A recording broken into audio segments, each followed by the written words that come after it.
And the word maghdub means those who are condemned, and the word DAAALLEEN means those who have gone astray. Now remember when we were in the previous ayahs and we said in ayah number 5, Iyaka na'budu wa iyaka nasta'een, and we said ibadah means two things. It means worship and obedience.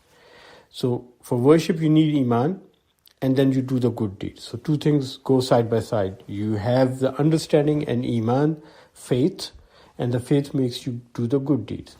So if you have the right faith and you do the good deeds, the right deeds, you are on Sirat-e-Mustaqim, on the right path. But if you lack the faith, you don't have the right faith, you don't have the right understanding, you end up doing wrong deeds. And that's what is called walad-dallin.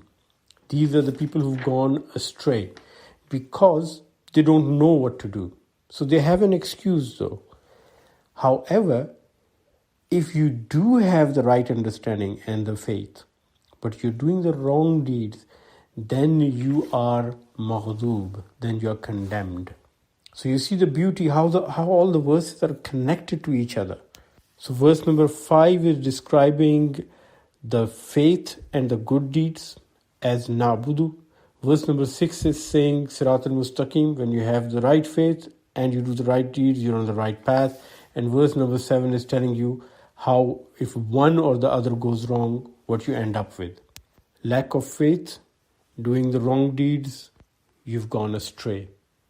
Having the right understanding and right faith, but doing the wrong deeds, you are condemned.